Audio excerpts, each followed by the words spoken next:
기도하고 시작하겠습니다. 기도하겠습니다. 하나님 감사합니다.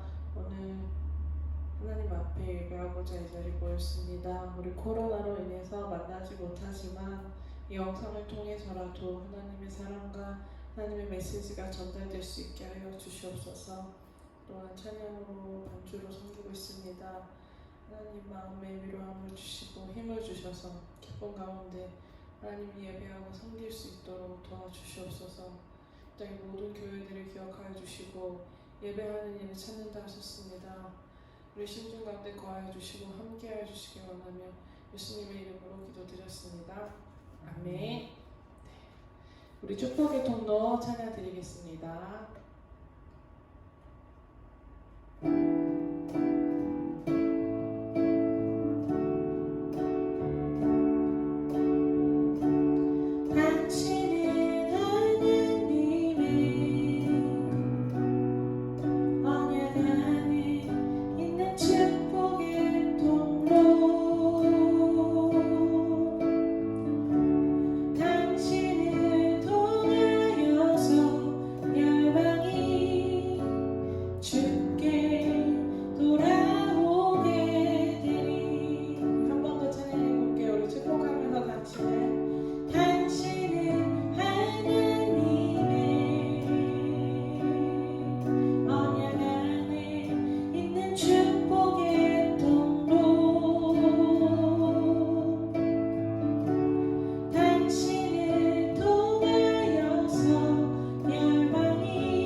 축복하고 사랑합니다. 네, 이 시간은 사도신경으로 우리 함께 고백하겠습니다. 시작. 나는 전능하신 아버지 하나님 천지의 창조주를 믿습니다. 나는 그의 유일하신 아들 우리 주 예수 그리스도를 믿습니다. 그는 성령으로 잉태되어 동정녀 마리아에게서 나시고 본디오 빌라도에게 고난을 받아 십자가에 못 박혀 죽으시고 장사된 지 사흘 만에 죽은 자 가운데서 다시 살아나셨으며 하늘에 오르시어 전능하신 아버지 하나님 우편에 앉아 계시다가 거기로부터 살아있는 자와 죽은 자를 심판하러 오십니다. 나는 성령을 믿으며 거룩한 공교회와 성도의 교제와 죄를 용서받는 것과 몸의 부활과 영생을 믿습니다. 아멘. 이 시간 회개의 기도 하나님 앞에 드리겠습니다. 제가 한번 읽고 이어서 또 따라서 읽어주시면 감사하겠습니다. 하나님 아버지, 일주일 동안 지켜주시고 감사합니다. 일주일 동안 지켜주시고 감사합니다. 마음속에 나쁜 생각과 마음속에 나쁜 생각과 나쁜 마음을 깨끗하게 해주세요. 깨끗하게 해주세요. 예수님의 보혈의 피가 우리를 깨끗하게 해주실 줄 믿습니다. 우리를 깨끗하게 해주실 줄 믿습니다. 오늘 예배에 집중하고 하나님을 만나게 해주세요. 예수님의 이름으로 기도합니다. 아멘. 이 시간 예배를 위한 기도를 드리도록 하겠습니다. 두 손 무릎 꿇고 기도합니다. 하나님, 이 세상 모든 만물을 창조하신 그 창조주 하나님을 이 시간 예배합니다. 우리의 생명과 우리의 힘과 뜻과 모든 정성을 다해 하나님을 사랑하고 이웃을 사랑할 수 있는 우리 열방교회 식구들 될 수 있도록 주님 축복하여 주시옵소서. 작은 변화지만 그 변화로부터 하나님의 놀라운 일들을 감당할 수 있는 우리 모두가 될 수 있도록 주님 축복하여 주시옵소서. 만나지 못하는 중에 있습니다. 보호하여 주시고 지켜주시고 눈동자같이 함께하여 주시옵소서. 이 모든 말씀 예수님의 이름으로 기도드렸습니다. 아멘. 네. 오늘의 말씀 신약성경 마태복음 22장 38절에서 40절의 말씀입니다. 이 말씀은 2021년 열방교회에게 주신 대표 말씀입니다. 우리 한국말로 영어로 각 나라별로 읽어보도록 할게요. 한국말 먼저 보겠습니다. 시작. 예수께서 이르시되 내 마음을 다하고 목숨을 다하고 뜻을 다하여 주 너의 하나님을 사랑하라 하셨으니 이것이 크고 첫째 되는 계명이요 둘째도 그와 같으니 내 이웃을 내 자신같이 사랑하라 하셨으니 이 두 계명이 온 율법과 선지자의 강령이니라. 영어로도 읽어볼게요. 시작. Jesus replied, Love the Lord your God with all your heart and with all your soul and with all your mind. This is the first and greatest command. And the second is like it, love your neighbor as yourself. All the law and the prophets hang on these two commands. 아멘. 이 나라별로 말씀을 보겠습니다. 우리 베트남어로 된 하나님의 말씀입니다. 다음은 터키어로 된 하나님의 말씀입니다. 다음은 중국어로 된 하나님의 말씀입니다. 다음은 태국어로 된 하나님의 말씀입니다. 우리 다음은 네팔어로 된 하나님의 말씀입니다. 그 다음으로는 캄보디아로 된 하나님의 말씀입니다. 마지막으로 우리 러시아말입니다. 러시아어로 된 하나님의 말씀입니다. 우리 아버지 학교, 어머니 학교를 통해서 우리가 하나님과 이웃을 사랑할 수 있는 것들에 대한 방법들, 또 치유의 과정을 경험하고 있습니다. 그래서 아버지들이 연습해야 할 말에 대해서 계속 반복, repeat and repeat 이렇게 반복하면서 입에 또 생각에, 마음에 떠오를 수 있도록 하고 있어요. 우리 한번 같이 읽어볼게요. 시작. 무엇을 어떻게 도와줄까? 내가 화장실을 깨끗하게 청소할게. 오늘 설거지는 내가 할게. 당신은 좀 쉬어요. 내가 따뜻한 차를 끓여줄게. 무슨 차로 할까? 얘들아, 오늘 엄마가 혼자서 외출할 수 있게 해드리고 우리가 청소하자. 좋지? 이렇게 아빠가 말할 수 있도록 노력해보면 좋을 것 같습니다. 그리고 아내에게 사랑을 표현할 때 잘 잤어요. 오늘도 행복한 하루 되요. 여보 미안해. 당신은 사랑해.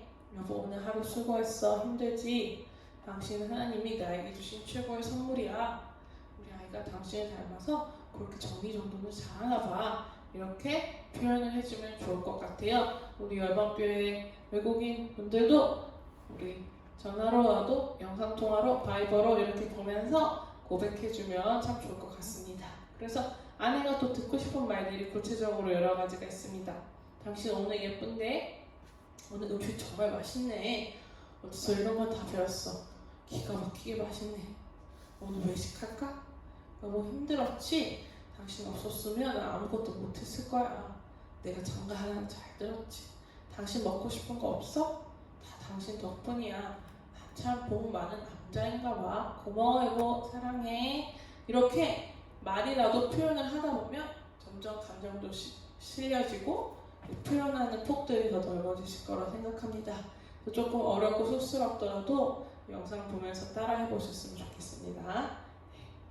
우리 어머니 학교도 했습니다. 어머니 학교를 통해서 우리 사랑은 이해와 긍휼, 서로 불쌍히 여기는 것이라고 했었고, 누군가 이 세상에서 제일 잘 됐을 때 나에게 혜택이 가장 큰 사람이 바로 남편이라고 했습니다. 그래서 남편이 잘 되고 남편이 잘 나가는 것, 잘 해주는 것, 이것이 결국 나에게 덕이 된다는 사실을 잊지 말라고 했습니다. 그리고 하나님께서 결혼을 통해서 우리 부부 두 사람에게 모두 공동의 숙제를 주셨다는 거죠. 한 사람만 잘한다는 것이 아니고 결혼은 함께 그룹 숙제이기 때문에 함께 자람으로써 이 결혼 생활을 유지하는 것이 지혜롭다라고 이야기했습니다. 그리고 아버지 학교를 통해서 멘토링에 대해서 이야기를 했죠.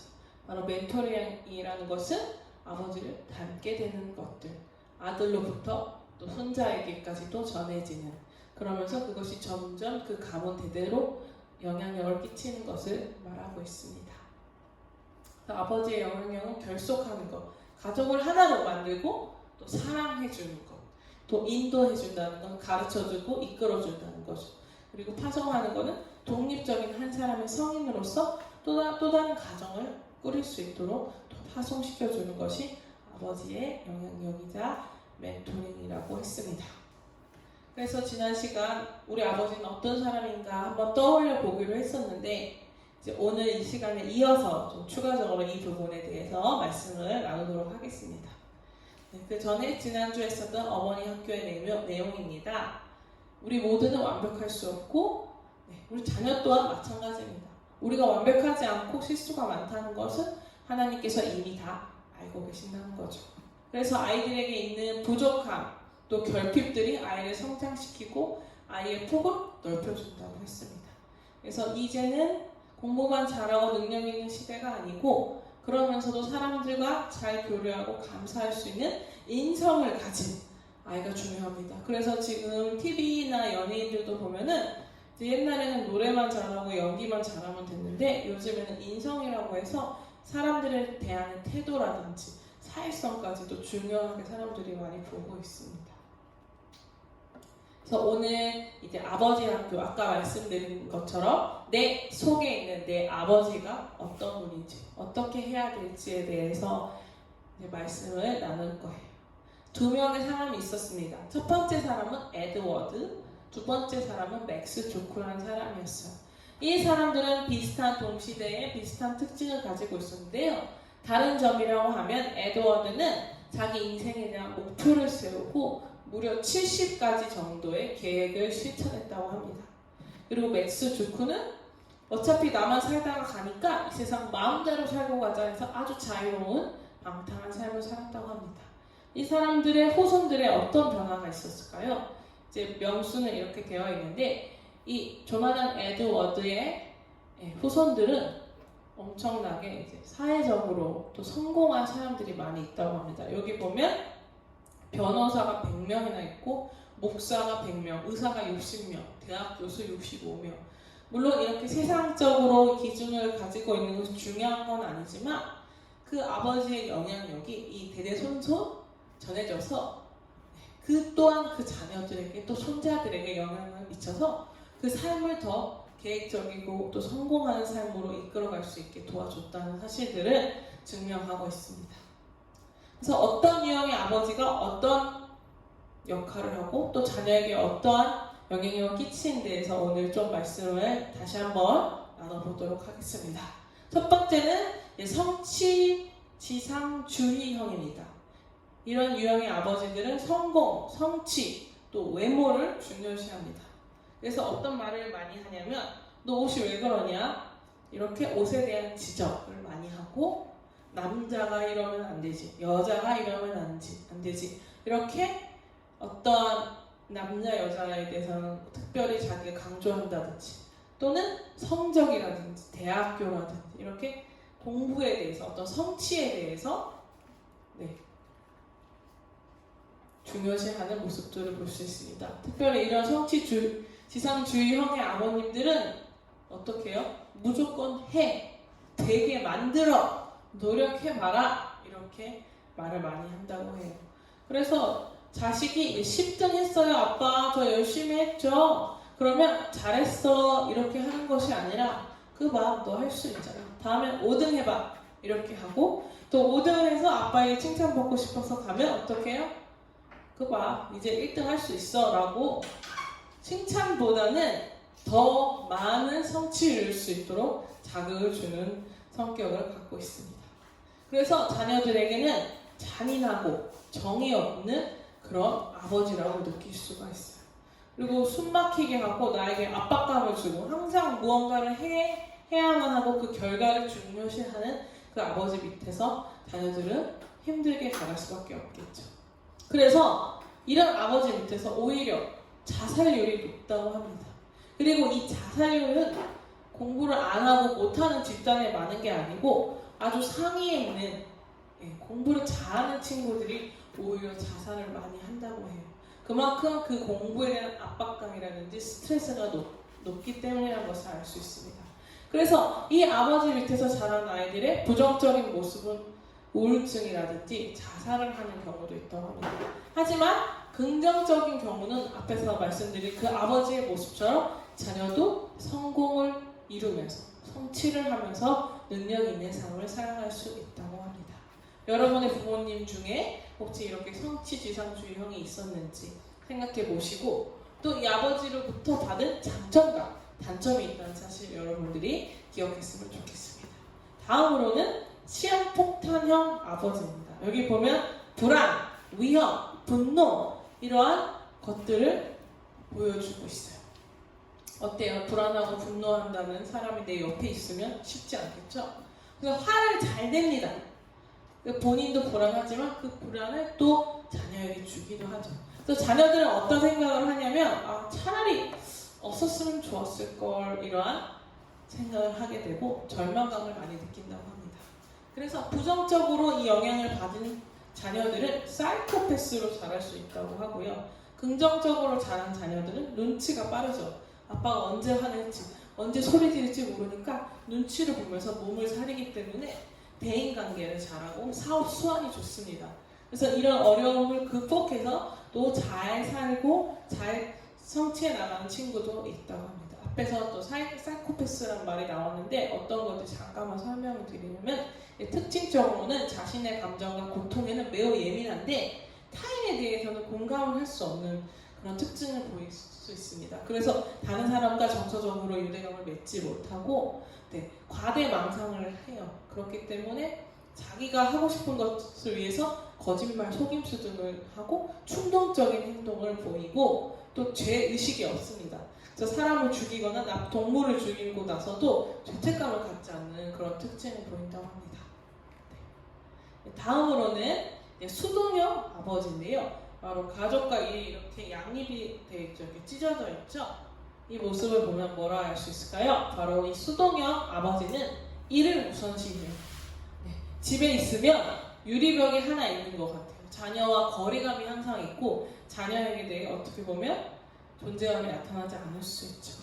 회사 일이나 사업이나 그런 일을 하기 위해서 집중되어 있는 모습을 볼 수 있습니다. 그래서 이러한 부정적인 영향을 받으면 그 자녀 또한 고립된 삶을 살 수 있고요. 반대로 긍정적으로 그것을 극복해 나간다면은 긍정적이면서 평화로운 삶을 추구하는 자녀가 될 수 있다고 합니다. 조금 더 보면 이제 부재형의 아버지인데요. 아까 수동형보다 더 적극적으로 무관심합니다. 자녀에게 아주 무관심하거나 혹은 이혼을 했다든지 그래서 자녀가 전혀 아버지의 존재를 느낄 수 없는 그런 상태가 있을 수 있습니다. 자, 앞에 말씀드린 이혼도 있지만 때로는 부모님이 자살을 하는 경우가 있어요. 그래서 자녀가 부모에 대해서 만날 수가 없겠죠. 그리고 무관심을 통해서 부재형의 자녀들은 어떻게 될까요? 여기서 예를 들어 뭐 강간이나 절도 이런 것들인데 이제 범죄를 안정적인 애착이 없기 때문에 범죄를 저지를 가능성이 높다는 이야기지만 반대로 이런 부재형의 아버지 속에서도 자신의 노력을 통해서 자수성가하죠. 스스로 열심히 수고해서 성공해서 살아갈 수 있는 자녀들도 있다고 합니다. 그리고 배려하는 멘토형의 아버지는 여기 보면 시간, 관심, 비전, 모범 이러한 좋은 것들을 다 가지고 있어요.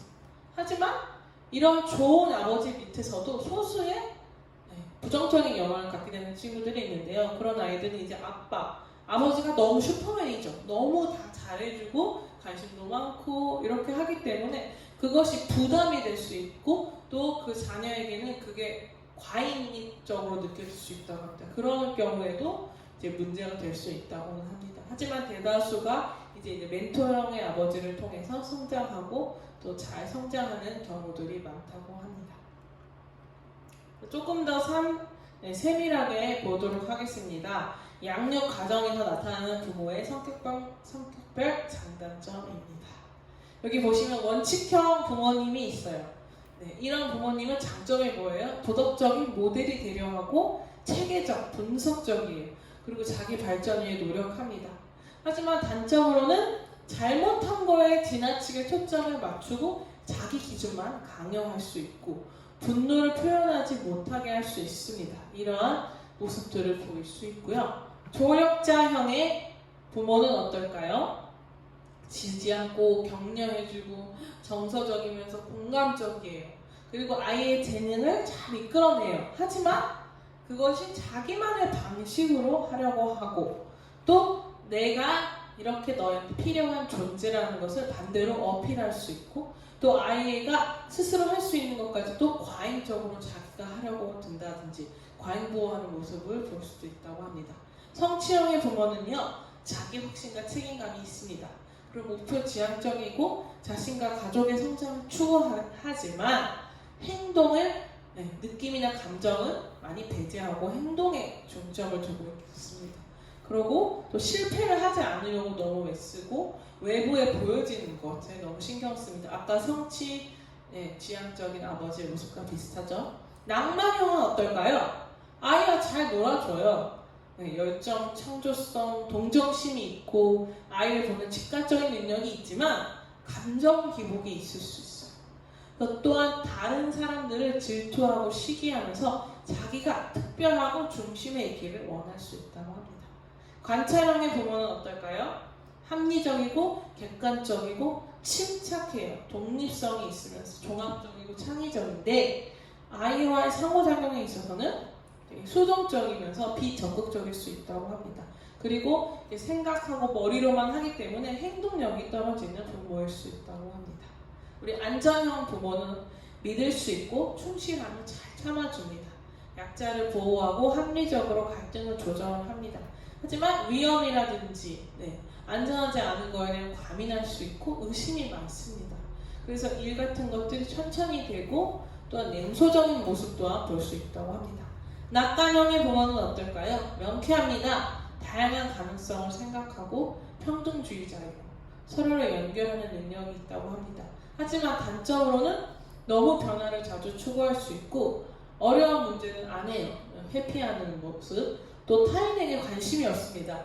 자기만의 세계, 이 공상 속에 살아가는 특징을 보일 수 있다고 합니다. 보호통제형의 부모는 위험을 피하지 않습니다. 약자를 보호하고 리더십이 있고 권한을 위임한다고 합니다. 그렇지만 단점은 권위적이고 통제적이고 자기 잘못으로 다른 사람을 비난하는 것을 좋아하고 약점이나 한계에 대해서 부인하는 특징을 보여준다고 합니다. 마지막으로 조율형의 부모입니다. 전체를 볼 줄 알고 타인을 수용하고 갈등 없이 지내려고 하고 무조건 아이를 지지합니다. 하지만 고집이 세고 분노를 피하고 일을 뒤로 미루고 결정을 잘 못 내리는 이러한 단점들을 가지고 있습니다. 여러분의 부모님들의 모습 혹은 여러분 자신의 모습을 보면 여러분의 부모님을 볼 수 있겠죠. 어떤 것 같으세요? 저는 이제 조력자형의 모습도 있는 것 같고 낭만형의 모습도 있는 것 같고 또 조율형 이런 형태도 있는 것 같습니다. 사람마다 다 자기의 모습이 또 부모님의 모습이 있고 또 다른 모습이 있을 수도 있습니다. 이렇게 우리는 자기 자신의 또 부모의 모습을 바라보면서 그 장점과 단점을 파악해 볼 필요가 있어요. 그래서 어떠한 한 사람이 이 부모님에 대해서 분석을 했어요. 이렇게 여러분도 시간이 되고 할 수만 있다면 한번 해보시면 좋을 것 같아요. 여기 보면 부모님과 내가 닮은 부모님의 내가 가지고 있는 단점 그리고 이걸 어떻게 바꿔야지라고 고민을 해본 그 흔적들이 있습니다. 여기 보면 우리 부모님이 짜증을 잘 내고 불만이 많아요.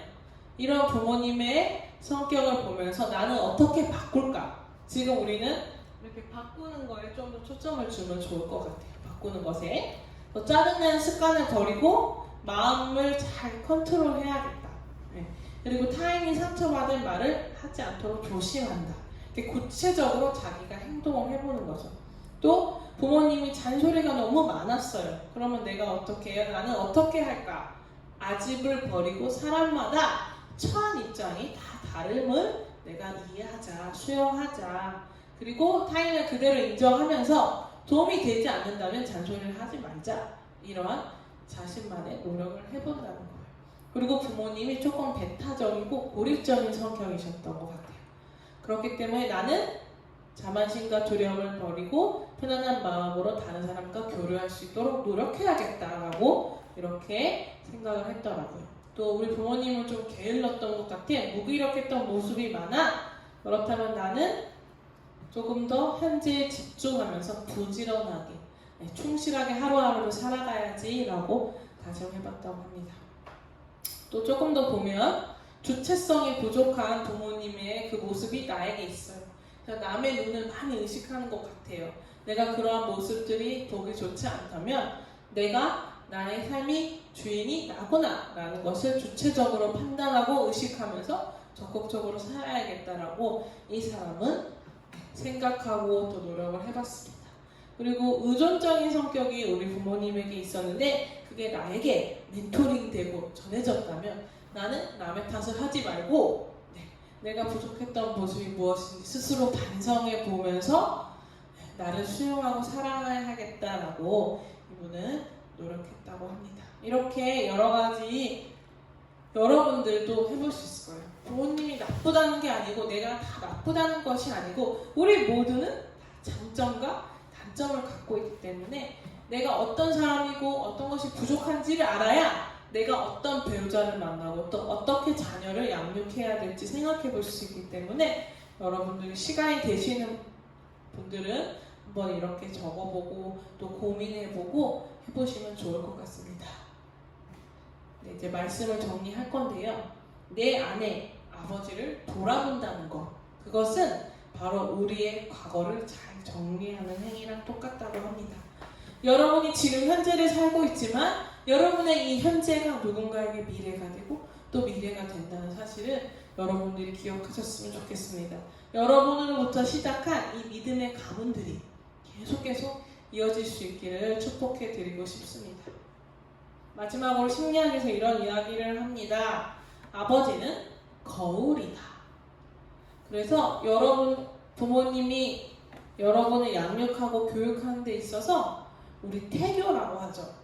특히 엄마가 뱃속에서 아이를 10달 동안 품고 있는 이 교육할 때 태교라고 하는데 이 태교의 10개월보다도 더 영향력이 강한 것이 바로 아버지가 직접 영향력을 주는 그 교육들이라고 합니다. 그렇기 때문에 여러분 늦지 않았습니다. 자녀가 나이가 몇 살이든 상관없습니다. 여러분의 변화와 여러분의 영향력이 그 자녀와 여러분의 혼자와 자녀, 자손들을 변화시킬 수 있을 거라고 믿습니다. 우리 이 시간은 같이 한번 고백해보는 시간을 갖도록 하겠습니다. 읽어볼게요. 시작! 주님, 저는 저의 아내와 자녀들을 사랑합니다. 내가 하나님께서 위탁하신 아들, 딸의 아버지입니다. 아멘. 이 시간이 고백을 담아서 갈릴리 바닷가에서 찬양 드리도록 하겠습니다.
사랑하는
하겠습니다.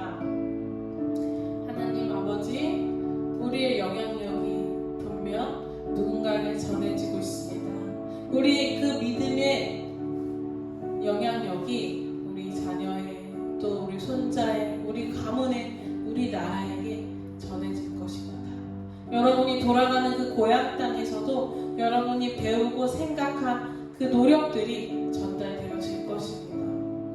그 영향력을 끼칠 수 있는 건강한 아버지가 될 수 있게 달라고 이 시간 함께 기도하겠습니다. 하나님 아버지, 이 시간 가운데 주님의 말씀을 들었습니다. 건강한 아버지로 거듭나게 하여 주시옵소서. 객관적으로 자신의 장점과 단점을 바라보고 또 내 자녀를 어떻게 양육할 수 있을지 진심으로 고민하는 아버지, 또 그 아버지에게 받은 그 영향력을 가지고 그 장단점을 잘 살려서 이 세상 가운데 믿음을 가지고 건강하게 살아갈 수 있는 우리 모든 자녀들이 될 수 있도록 도와주시옵소서. 서로 간에 받은 쓴뿌리와 상처들이 있다면 주님 끊어지게 하여 주시옵소서. 하나님 그 가문으로부터 영향력 가운데 하나님이 기뻐하시지 않는 것들이 있다면 끊어지게 하여 주시옵소서.